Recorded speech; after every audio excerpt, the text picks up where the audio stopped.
welcome to you in the sanctuary, on Zoom, and with us later on YouTube. I'm the Reverend Rachel Hayes, minister of this Unitarian Universalist Society. I use she, her pronouns.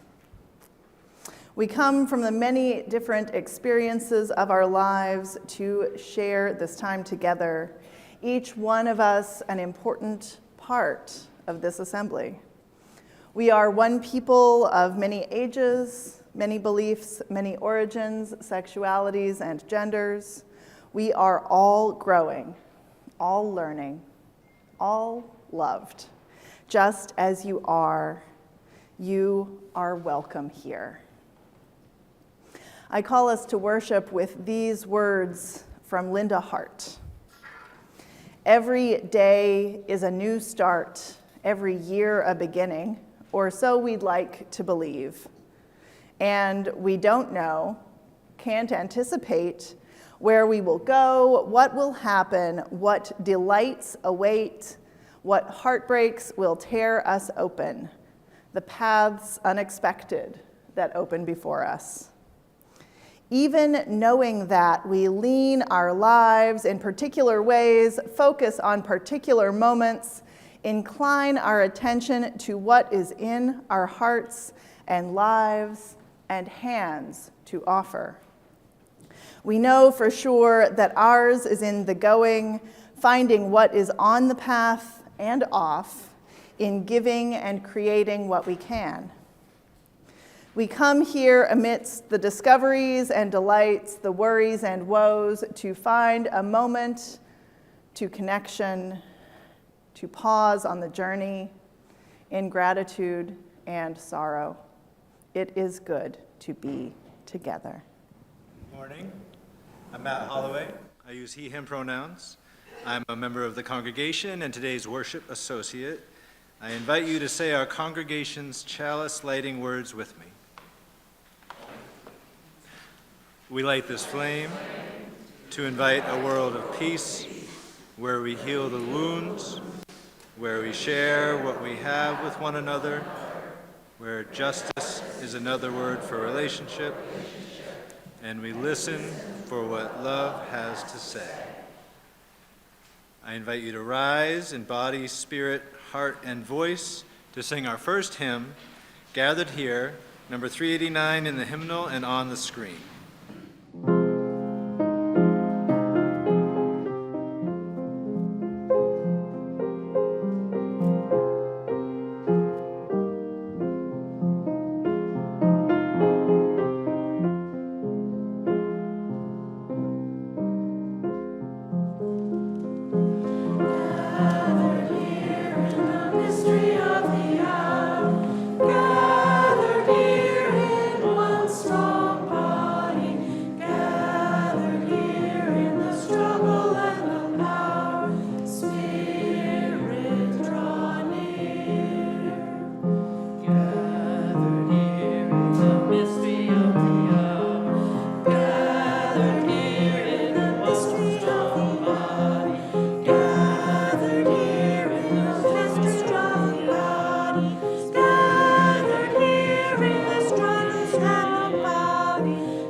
I invite you to join me in reciting our congregation's covenant, which is on the screen. Love is the spirit of this community. We dwell together in peace. We seek truth and justice and love. We honor everyone's worth and dignity, and we do the work of building the beloved community in our world. Now I'll pass it to Ken for Time of All Ages. So today the grown-ups are going to have a service on how to change things. What kind of things do you think need to be changed? Okay. Maybe the president. The president.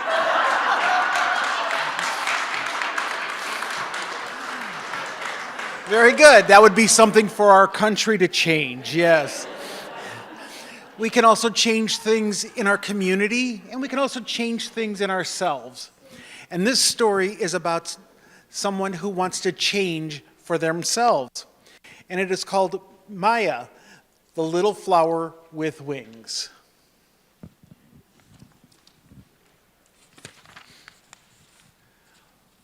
Once upon a time, there was a little town surrounded by mountains.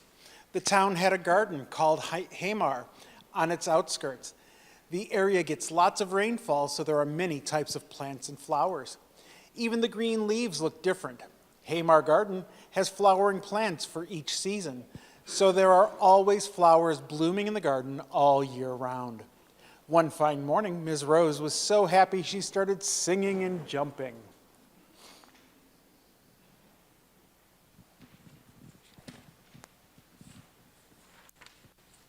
Suddenly, she felt rather ticklish and looked down to see a little caterpillar crawling up her stem. Hey, who is this with short legs and bulging eyes? You're not pretty at all. Get off me at once. My name is Maya. Please let me stay. I'll stay still and not cause you any problems. The little caterpillar said to the irritated Rose, but Rose would not have it. She shook her whole body, and the little Maya tumbled to the ground.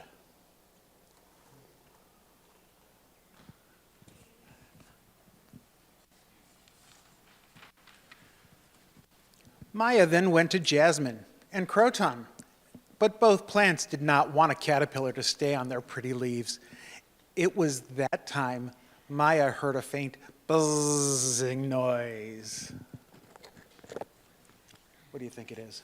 Bee. A bumblebee, yes. The sound was coming from Foe Lone, the bee. Foe Lone told Maya that the plants didn't know how beneficial Maya was to the environment. But there is someone who does. I'll take you to them, he said. Oh, cool.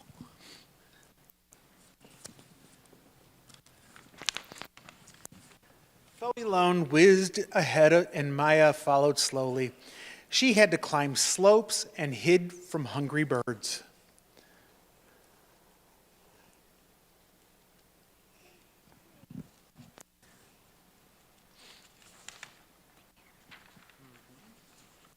She also had to cross streams with Foe Lone's help.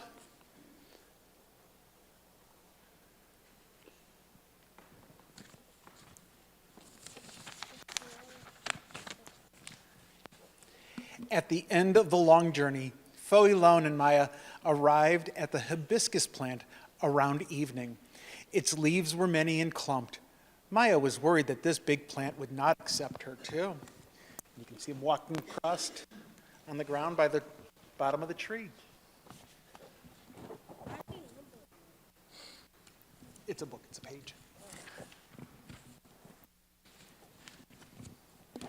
But Granny Hibiscus welcomed Maya. Your ancestors are all my great friends.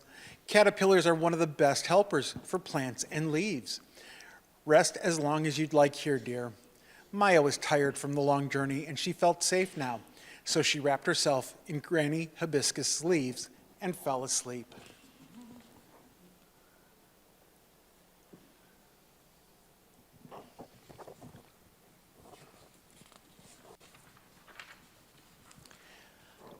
She woke up a few days later, and the first thing she saw was, upon waking up, was Granny and Foe Lone smiling at her.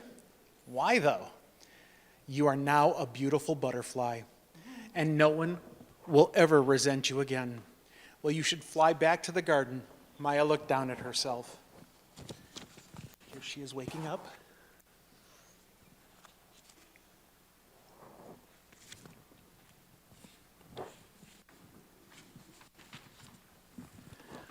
Maya became a beautiful butterfly and helped carry pollen from plant to plant.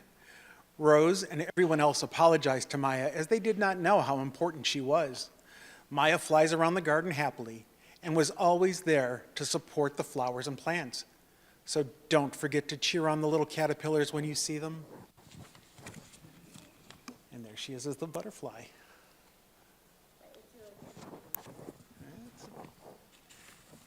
People have wings.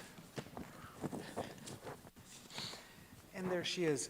She had to find out that she needed to change herself. And being a caterpillar, that was easy because she slept for a little bit and then came back out as a butterfly. Just like we all have the potential to be butterflies within ourselves. We can grow and change and become better people. All right. Well, thank you everyone for coming up. Why don't we head down to the classrooms? As our religious education classes go downstairs, I invite you to rise in body and spirit to sing our next hymn, number 119, Once to Every Soul and Nation.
Thank you for joining me in that banger.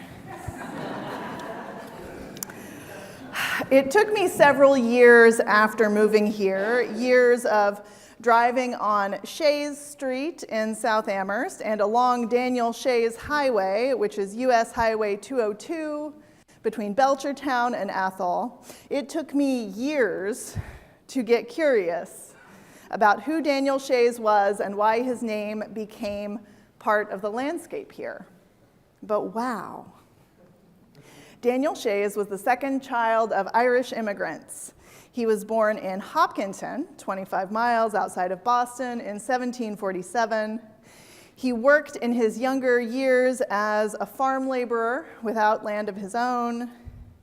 He settled in Shutesbury, where he bought a farm of 68 acres. He married Abigail Gilbert in 1772, and they had 6 children. But larger forces were at work. The Shayses didn't get to have a happy ever after. A revolution was brewing.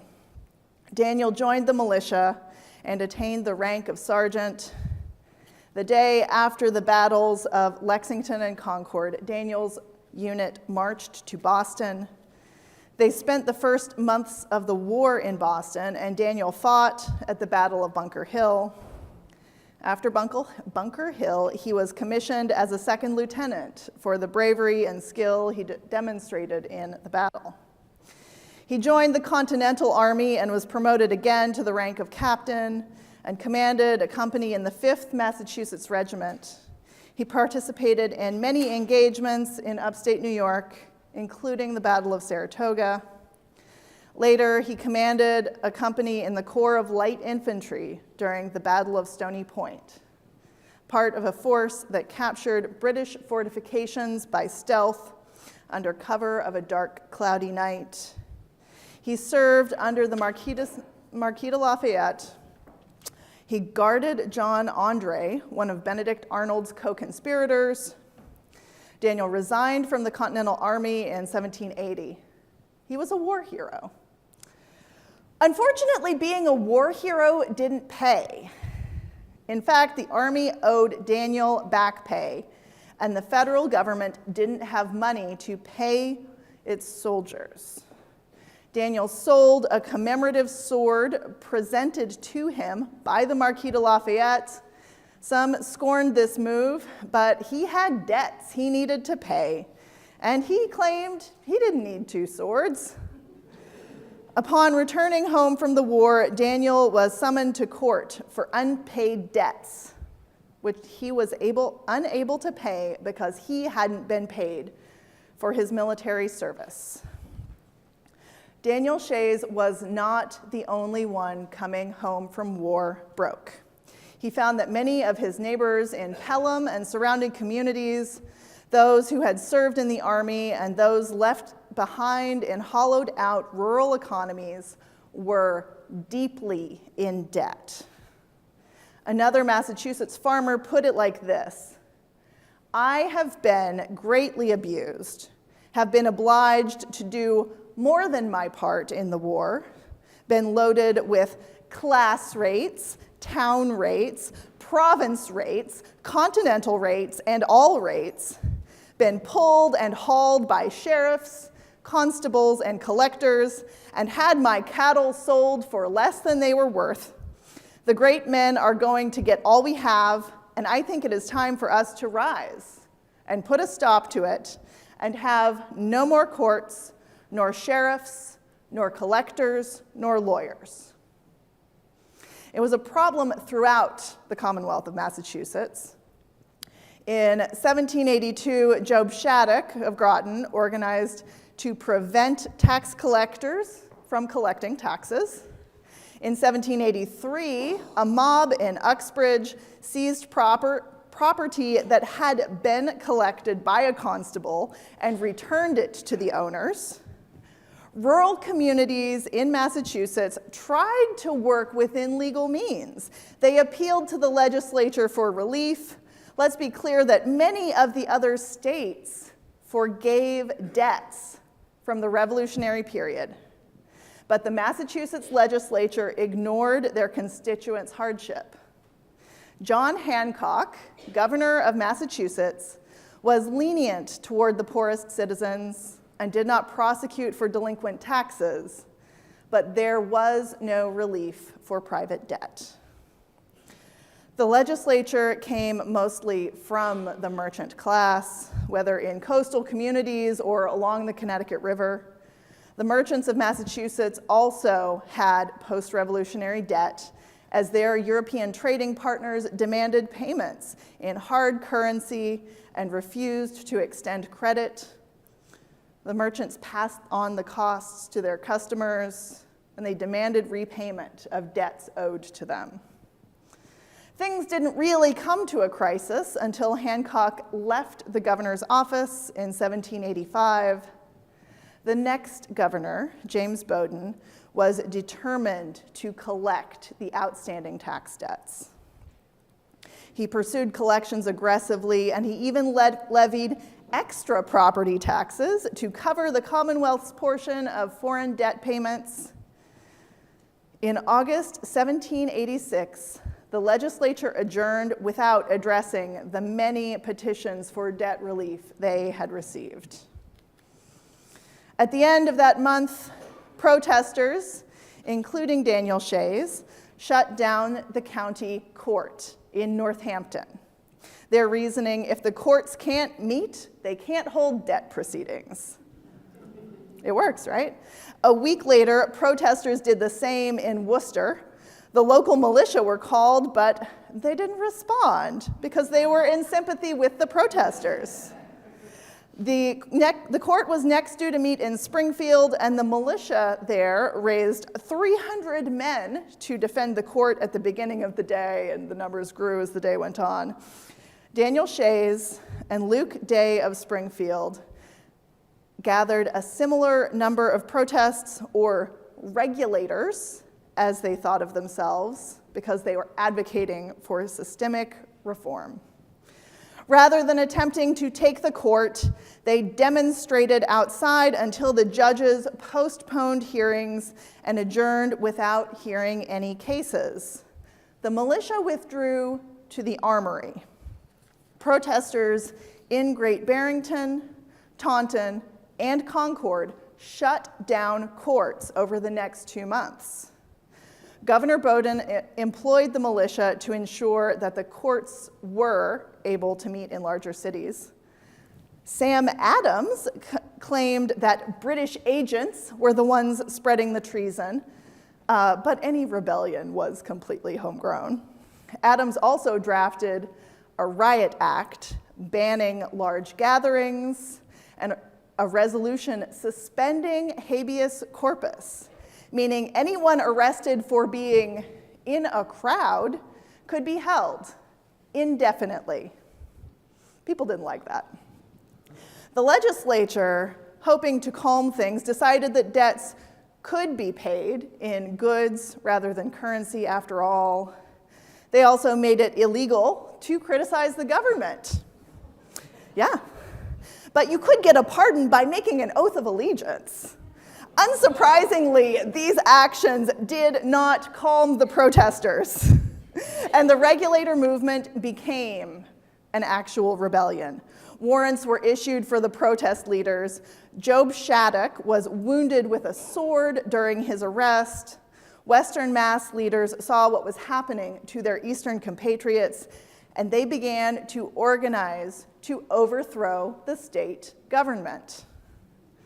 The federal government had no money to pay soldiers, but the merchants in Boston privately fundraised to hire a militia to quell the uprising. They hired 3,000 soldiers entirely from the eastern part of the state, and this force marched west to Worcester. The local Springfield militia had taken over the federal armory under orders from Governor Bowdoin and armed themselves with the federal weapons. The insurgents, many of whom were Revolutionary War veterans, planned to attack this stronghold with 3 coordinated forces converging on the armory. Daniel Shays leading a force from Palmer, Luke Day leading a force across the river from West Springfield, and a 3rd force coming in from Chicopee. At the last minute, Luke Day sent word to Daniel that his troops would not be ready and to wait another day, but the messenger was intercepted by the militia. Daniel didn't change his plan, and the West Springfield force never arrived. The militia were waiting for the rebels.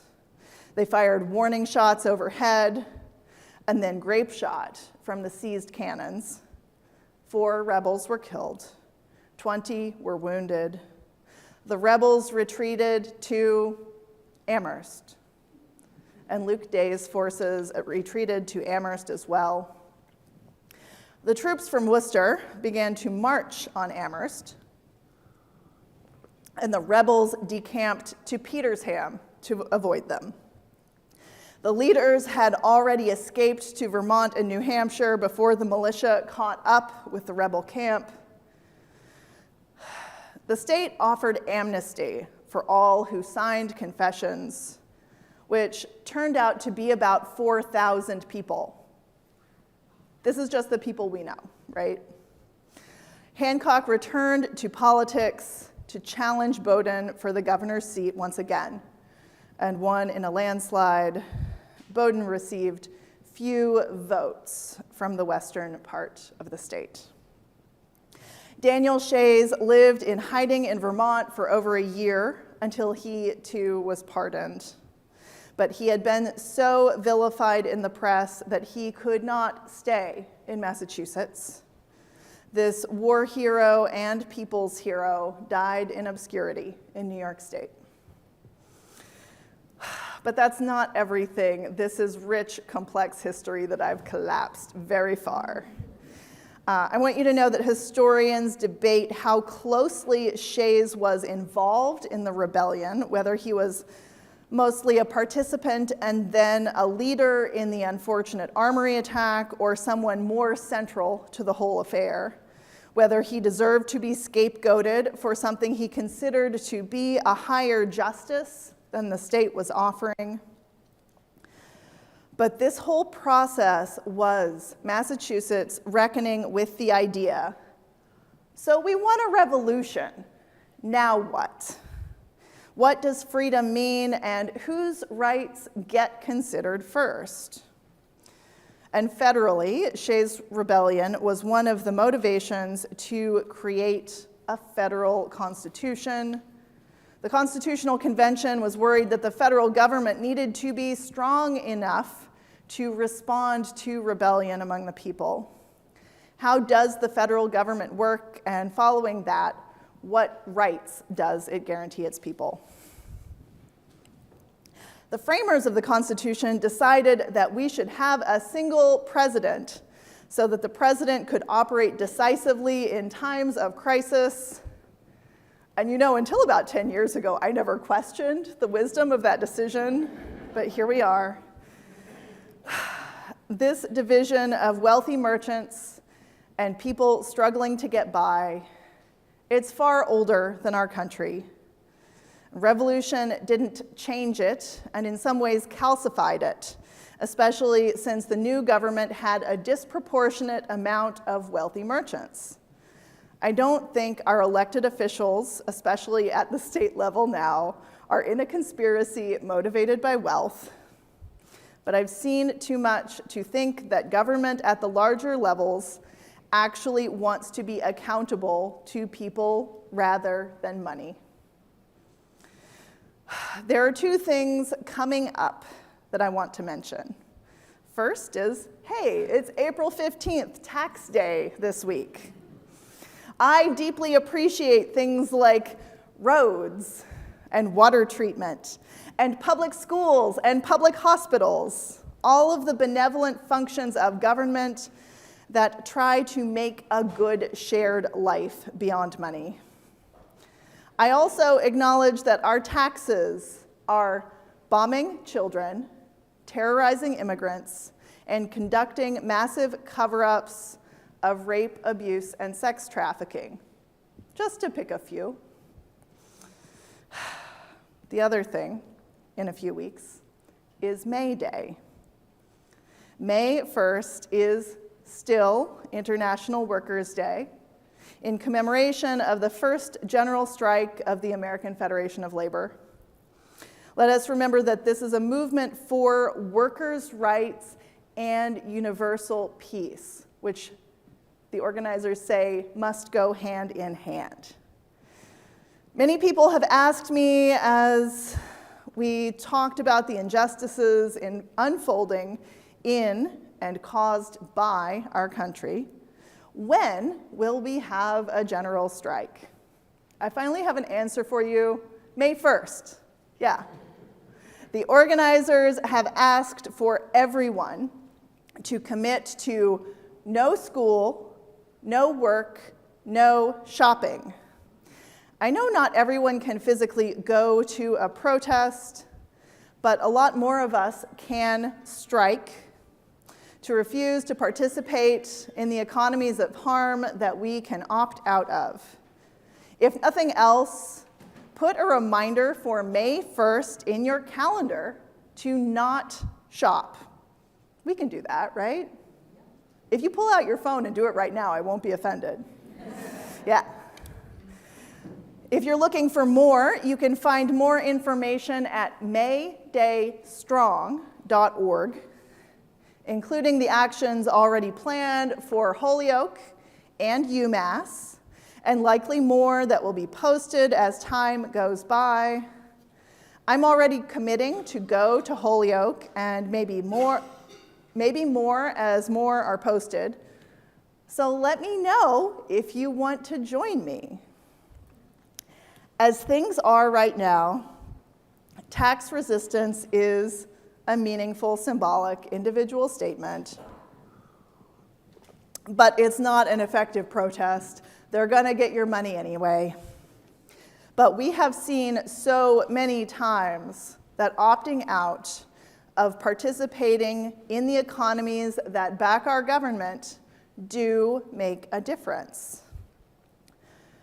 Because things as they are not okay.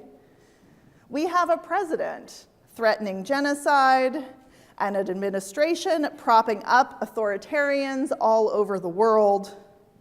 We have a Congress refusing to employ the checks and balances outlined in the Constitution.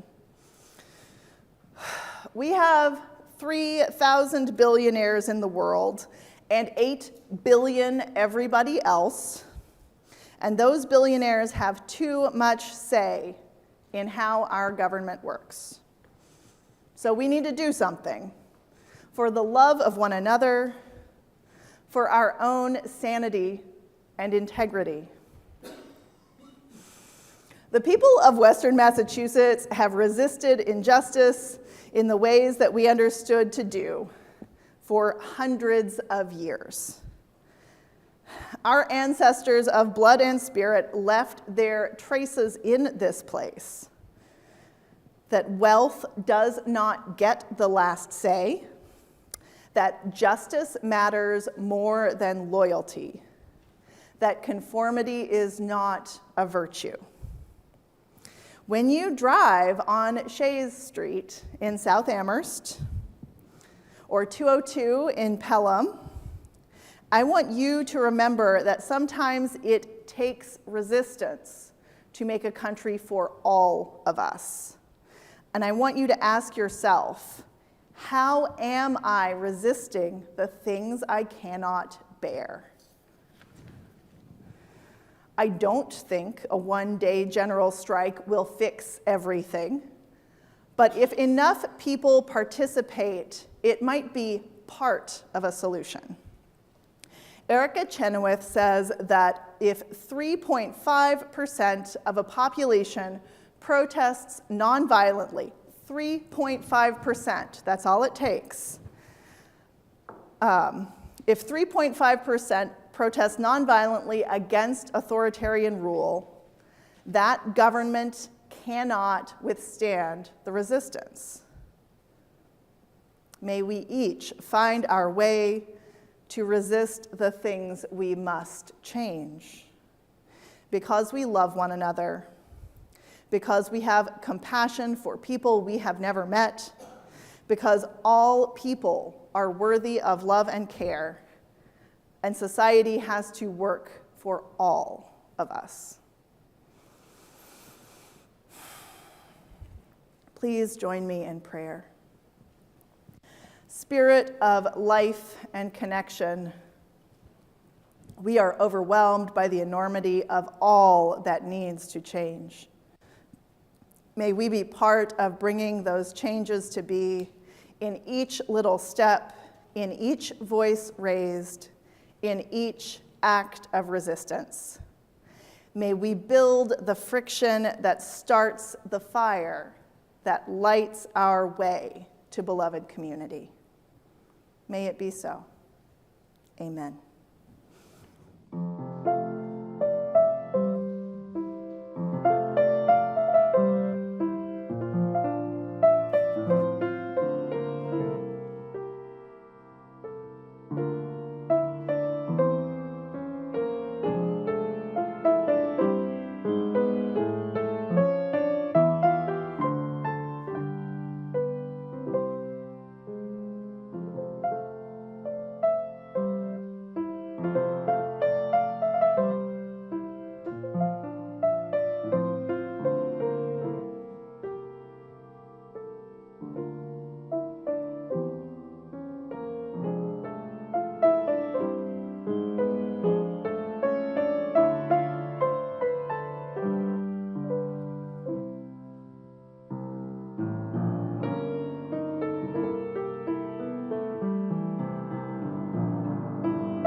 Our meditation this morning comes from Laura Horton Ludwig. Spirit of life and love, we are here because we believe what we do matters. We are here because we believe how we live our life matters, that with every act of kindness or meanness, courage or fear, love or hate, we are weaving the fabric of the universe that holds us all. We are here because we need encouragement, because we need strength, because so often we get distracted. We get in a rush, we don't think, we choose the easy way when the harder path is what our spirits truly long for. We are here because none of us is perfect, but together we inspire one another to try again, to take another step. We are here because we have felt the stirrings of love and grace in our hearts and hands, and we crave more of that for ourselves, and not only for ourselves, for everyone. We are here because how we live matters. Blessed be.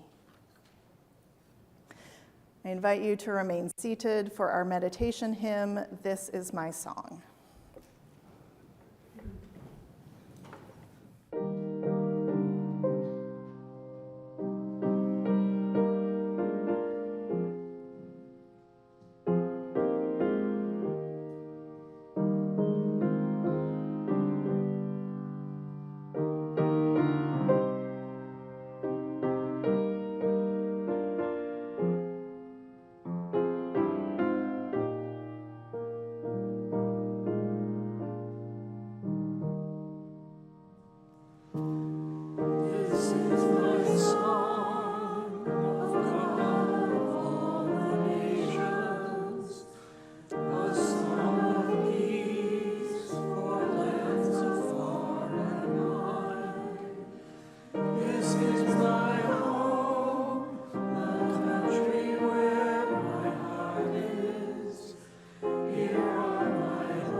Another world is possible. Each week we collect an offering and we split it with an outside organization to help us remember that we can't make the world a better place on our own. During April, our congregation generously shares half of our Sunday service offering basket with the Odinong Powwow. Half of the money collected today supports the programming of our congregation. The other half supports this important local event.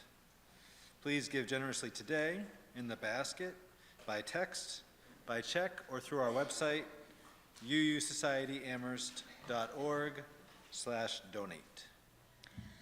As we go marching, marching in the beauty of the day, a million darkened kitchens, a thousand mill-lofts gray, are touched with all the radiance that a sudden sun discloses. For the people hear us singing, bread and roses, bread and roses.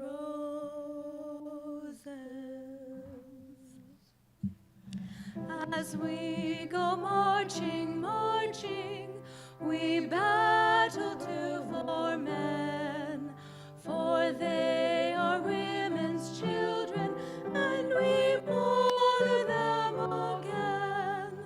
Our days shall not be sweated from birth until life closes. Hearts starve as well as bodies. Give us bread, but give us roses. As we go marching, marching, we bring the greater days. The rising of the women means the rising of the race. Small art and love and beauty, their trudging bodies new. Yes, it is bread we fight for, but we fight for roses too.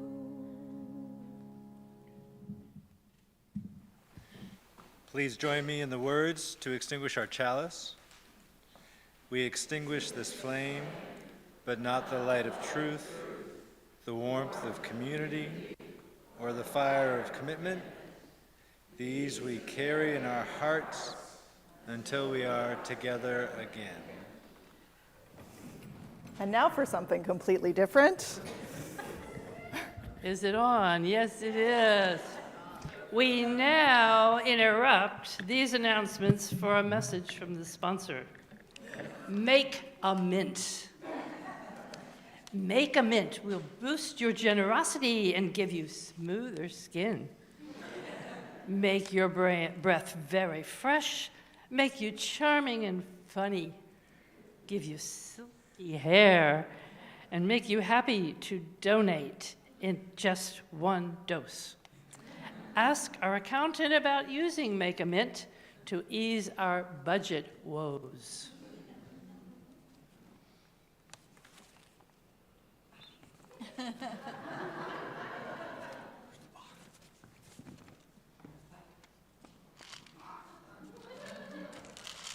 Sophie, I've been taking Make a Mint, and I feel so generous. I'd like to give lots of money to the UUSA. And my hair is so smooth. Well, maybe not so much. Did you know that the UUSA is having a fun fundraising auction on Saturday, May 9th? Maybe that's a great way to donate. Everyone's been taking Make a Mint during social hour. So let's check out some of the brilliant ideas they've donated to sell at the auction.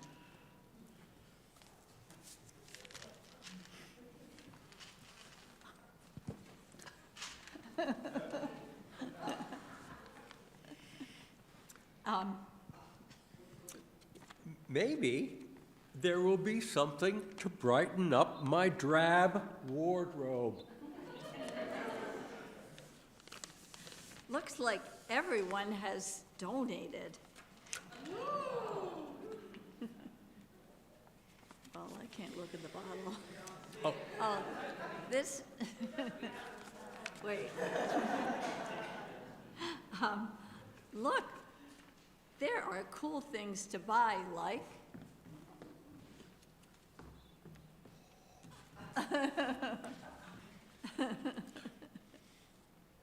bagel seeds. Wait, where are the bagel seeds? Oh no. Bagel seeds. Grow your own bagels.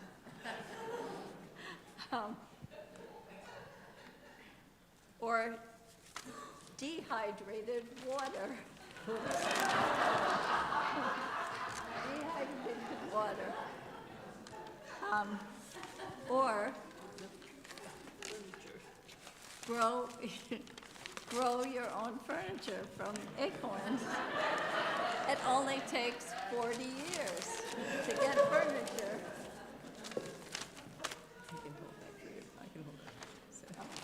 Thanks. And what? Sorry. Look, Wow. Did you do that? Yeah, somebody went. Oh, somebody even donated an iPad. wow. Look. Everyone has offered all different kinds of services, like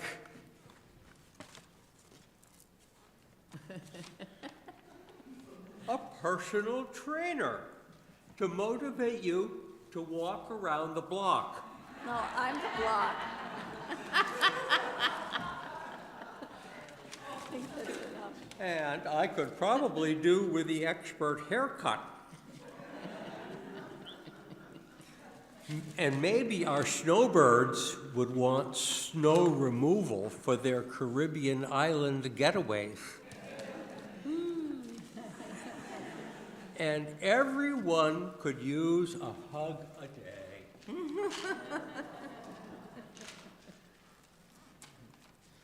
Everyone, But I'm really, what? where's my hug?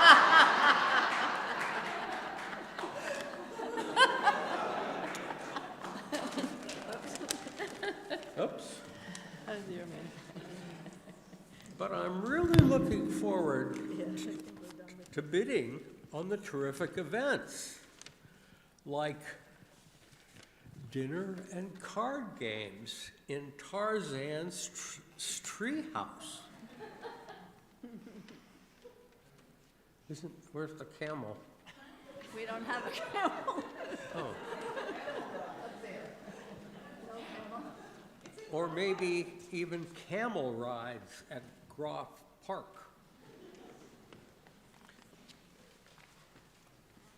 Anyways, here's the bot. Read. I know, let me have this. Taking Make a Mint is really helping me get excited to donate and spend. Make a Mint is really helping me get excited to donate and spend a lot.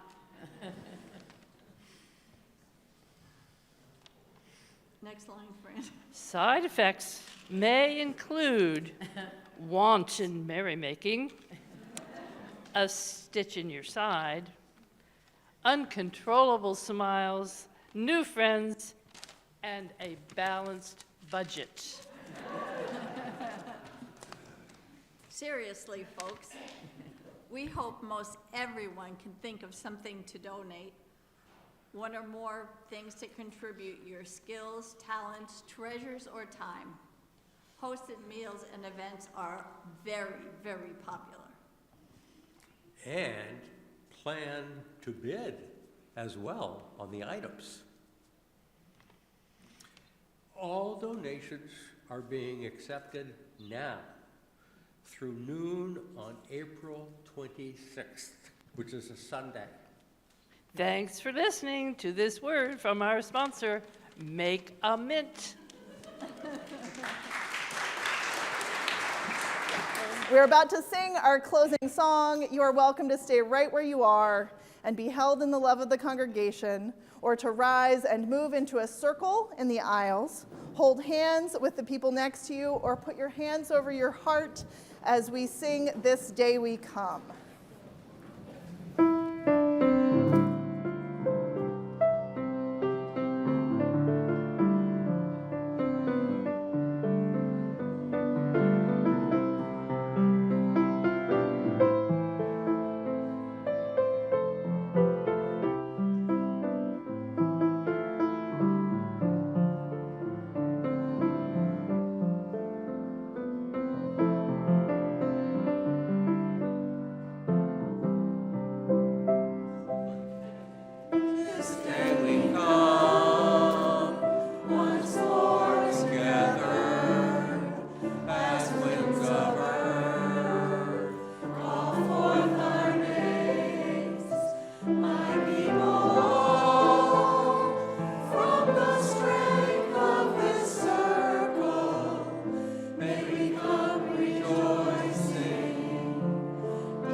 I send you forth with these words from Wayne B. Arneson.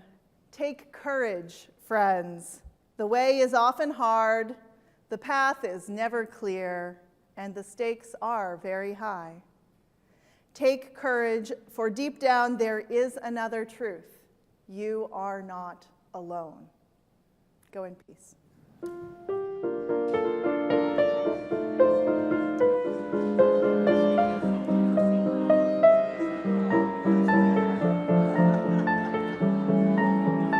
Thanks,